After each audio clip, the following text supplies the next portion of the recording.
आज की इस वीडियो में हम पैनल डाटा एनालिसिस सीखेंगे। पैनल डाटा टेक्निक्स सीखेंगे और उनकी बेस पे कैसे एनालिसिस किया जाता है उसको इस वीडियो में हम गो थ्रू करेंगे और सीखने की कोशिश करेंगे। तो जो पैनल डाटा होता है उसमें दो कंपोनेंट्स होते हैं, एक होता है टाइम और दूसरा होता है क्रॉस सेक्शन। टाइम टाइम को शो करता है कि फॉर एग्जांपल किसी मुल्क की अगर जीडीपी है 2010 में, उसके बाद 2011 में, 2012 में, तो बेसिकली टाइम सीरीज डाटा जो होता है वो एक कंपोनेंट होता है पैनल डाटा का। सेकंड जो होता है कि उसमें डिफरेंट कंपनीज इन्वॉल्व होती हैं या डिफरेंट कंट्रीज का डाटा हम गैदर करते हैं। तो कोई भी ऐसा डाटा जिसमें ये दोनों करेक्टरिस्टिक मौजूद हों तो उसको पैनल डाटा कहते हैं। मतलब उसमें टाइम का आंसर भी मौजूद हो और उसमें क्रॉस सेक्शन भी हो, डिफरेंट एक से ज़्यादा कंट्रीज या इंडिविजुअल्स या कंपनीज मौजूद हों, डिफरेंट क्रॉस सेक्शंस हों। तो ये दोनों कंपोनेंट्स अगर होंगे तो उस डाटा को पैनल डाटा कहा जाता है।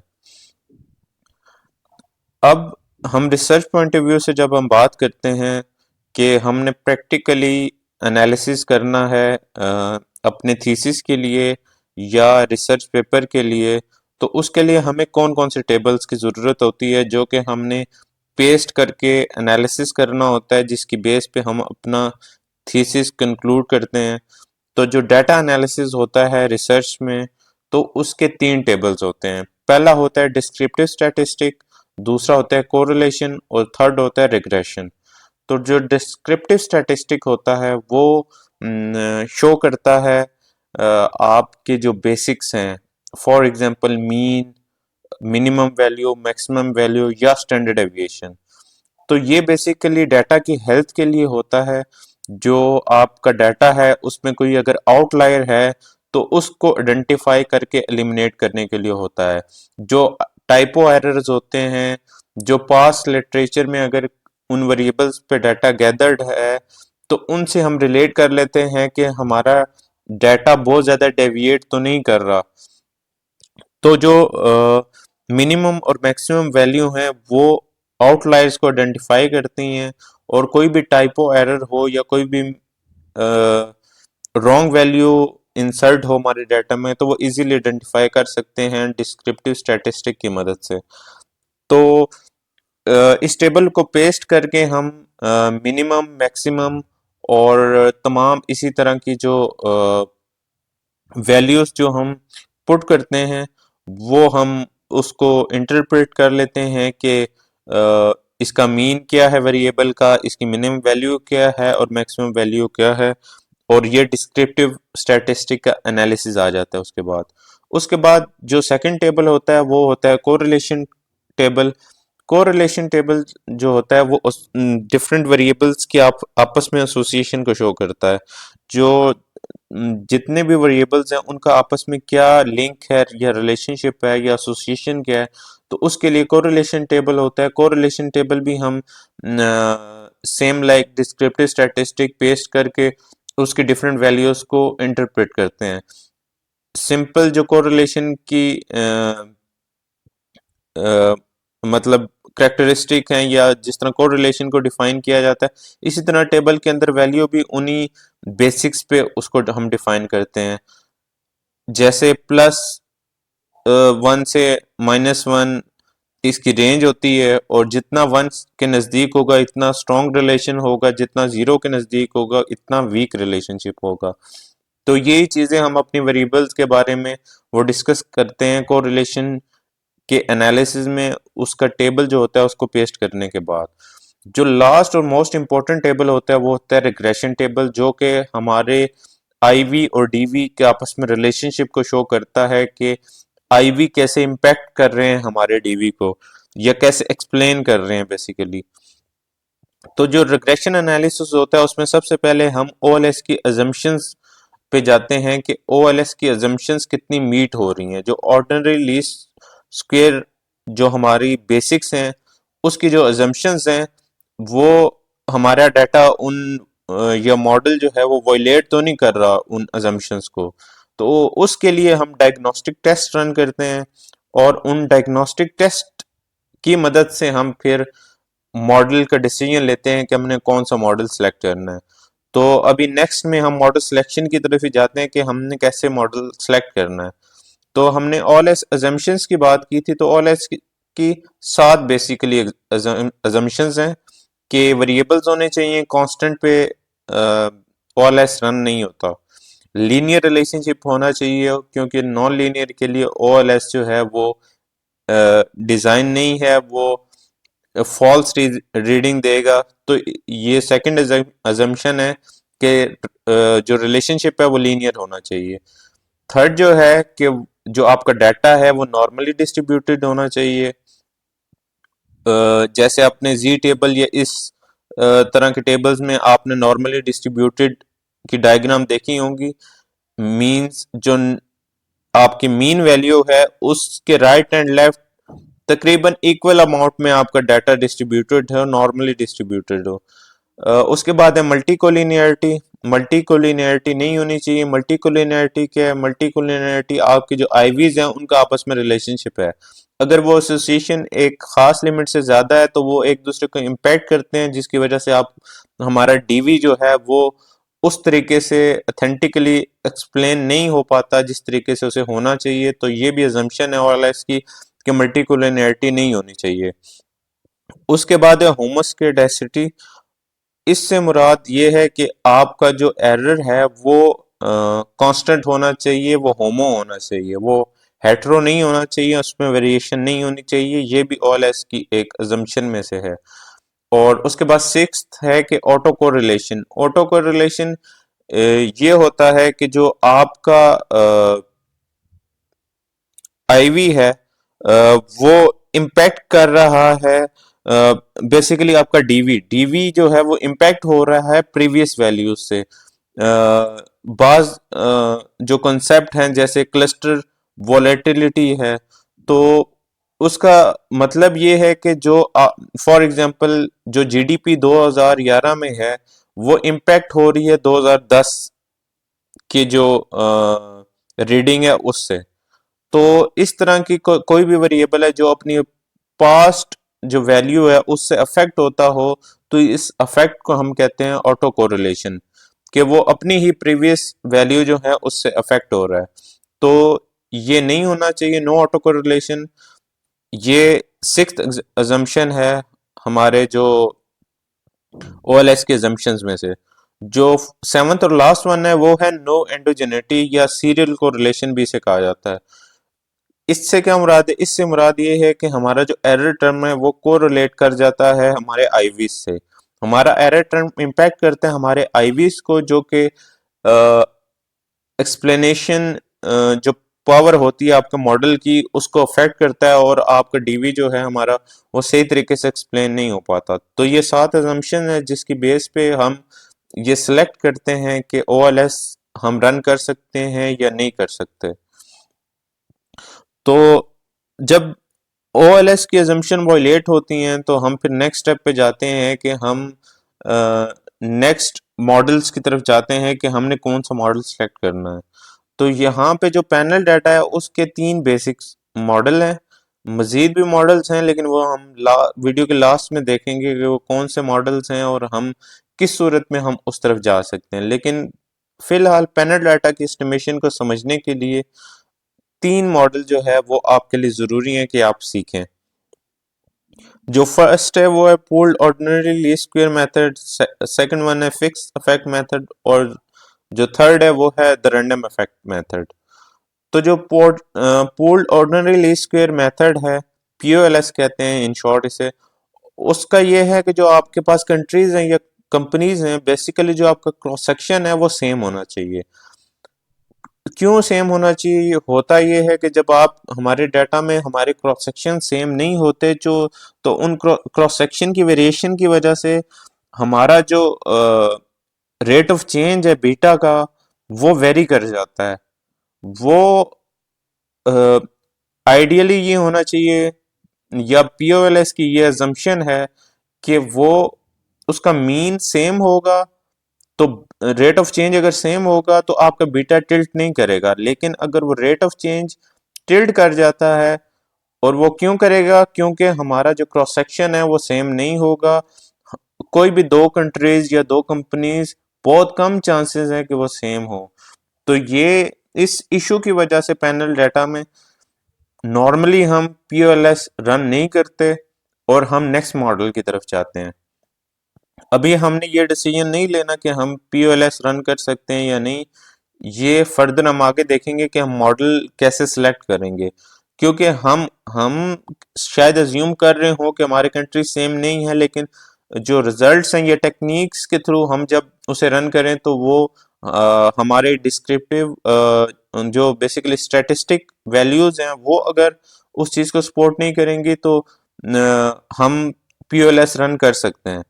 तो इसलिए अभी हमने अपने माइंड में ये डिसीजन नहीं बनाना कि हमने कौन सा मॉडल सेलेक्ट करना है। तो जो सेकंड है वो है फिक्स इफेक्ट मॉडल। हम करते ये हैं इसमें कि हम अपने क्रॉस सेक्शन को फिक्स कर देते हैं। क्रॉस सेक्शन फिक्स करने का मतलब ये होता है कि हम उसको डिवाइड कर देते हैं। जैसे X1 एक कंपनी है, X2 दूसरी कंपनी है, इसी तरह K तक जितनी भी कंपनीज आपने सेलेक्ट की हैं, ये मॉडल हर कंपनी को एक अलग से एक वेरिएबल की तरह ट्रीट करता है। एट अ टाइम वो एक कंपनी को 1 करेगा और बाकी को 0 करेगा। मींस यहाँ पे एक डमी वेरिएबल क्रिएट करेगा और उसकी बेस पे हमें एनालिसिस करके लास्ट पे रिजल्ट कंक्लूड करके दे देगा। ये सारी जो वर्किंग है ये बैकग्राउंड पे होती है, और जो स्टूडेंट्स हैं या इनिशियल एमएस के स्टूडेंट हैं या इवन पीएचडी के जो कोर्स वर्क कर रहे हैं उनके लिए ये बैकग्राउंड बहुत ज्यादा जानना जरूरी नहीं है। जस्ट किसी भी सॉफ्टवेयर में जब हम फिक्स इफेक्ट मॉडल की कमांड लिखते हैं या उसे रन करते हैं तो ये सारा काम बैकग्राउंड पे हो रहा होता है। पर्पस क्या होता है? पर्पस ये होता है कि जो हमारे क्रॉस सेक्शन की वेरिएशन है उसको मिटिगेट करना, और जो उसके इफेक्ट की वजह से रिजल्ट इम्पैक्ट हो रहा है वो रिजल्ट इम्पैक्ट ना हो। तो ये बेसिकली फिक्स इफेक्ट मॉडल है। अब हमारे पास दो मॉडल आ गए हैं। अब हमने सेलेक्ट करना है कि इनमें से कौन सा मॉडल हमने पिक करना है। तो उसके लिए हम एफ टेस्ट रन करते हैं। एफ टेस्ट हमें ये बताता है कि हम फिक्स इफेक्ट की तरफ जाएंगे या पीओएलएस मॉडल की तरफ जाएंगे। तो उसके हाइपोथेसिस होते हैं। जो बेसिक हाइपोथेसिस है वो है कि F E M is appropriate, मतलब फिक्स इफेक्ट मॉडल अप्रोप्रिएट है। अगर एफ टेस्ट की वैल्यू सिग्निफिकेंट होगी तो हम फिक्स इफेक्ट मॉडल सेलेक्ट करेंगे, अदरवाइज हम पीओएलएस ही रन करेंगे। तो एफ टेस्ट बेसिकली आपको बताएगा कि आपने कौन सा मॉडल रन करना है। अगर फिक्स इफेक्ट सेलेक्ट हो जाता है तो यहाँ पे थोड़ा सा एक ट्रिकी पॉइंट आ जाता है कि जो हमारा क्रॉस सेक्शन, जो पूरे हमने एक पूल ऑफ कंपनीज उठाई हैं या कंट्रीज उठाए हैं, वो कभी भी फुल डाटा हम उनका कलेक्ट नहीं कर सकते। उस डाटा लिमिटेशन की वजह से क्रॉस सेक्शंस में कुछ वेरिएशन आती हैं। उस वेरिएशन को कैप्चर करने के लिए हमारे पास रैंडम इफेक्ट मॉडल है। तो अब हमारे पास, हमने पहले फिक्स इफेक्ट मॉडल सेलेक्ट कर लिया था एफ टेस्ट की बेस पे, तो अब हमारे पास एक और मॉडल आ गया रैंडम इफेक्ट मॉडल। इसमें बेसिकली जो डाटा की लिमिटेशन की वजह से वेरिएशन आ रही है इंटरसेप्ट में, तो उसको ये वी आई रिप्रेजेंट कर रहा है और वो हमारी एरर टर्म में एडजस्ट हो जाती है और हमें लास्ट पे एडजस्टेड एक वैल्यू सॉफ्टवेयर हमें दे देता है, जिसको हम इंटरप्रेट कर लेते हैं और उसको उसका एनालिसिस कर लेते हैं। जो कि अगर हमारे हमारे पास डाटा मुकम्मल नहीं है या इसमें कोई वेरिएशन है तो उसको वो कंपनसेट कर देता है और हमें एक बेटर रिजल्ट मिल जाते हैं। तो अब हमारे पास फिक्स इफेक्ट मॉडल सेलेक्ट हो गया था, लेकिन फिक्स इफेक्ट मॉडल जो जो हमने रन किया था उसके बाद भी हमारा डाटा इनकम्प्लीट था, तो हमें ये खदशा था कि हमारे रिजल्ट अथेंटिक नहीं है। तो उसके सिलेक्शन के लिए हमारे पास होता है हॉसमैन टेस्ट। हॉसमैन टेस्ट की अलग से भी वीडियो बनी हुई है, आप मेरे यूट्यूब चैनल पे देख सकते हैं उसे।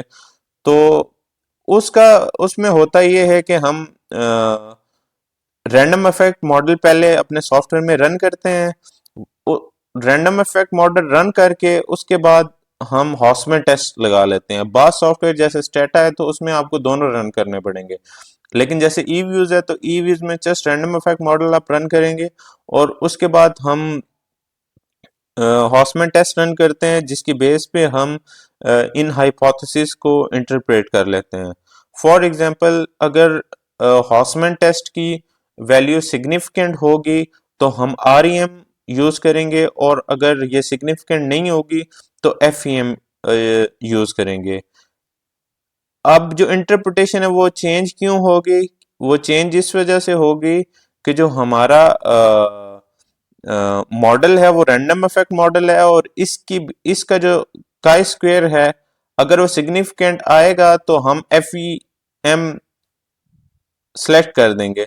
दोनों हाइपोथेसिस में FEM सिग्निफिकेंट होने की सूरत में FEM ही सिलेक्ट होगा, और अगर सिग्निफिकेंट वैल्यू नहीं है, चाहे वो F टेस्ट की हो गई या हॉस्मेट टेस्ट की, तो हम अल्टरनेट जो नल हाइपोथेसिस है उसको एक्सेप्ट करेंगे।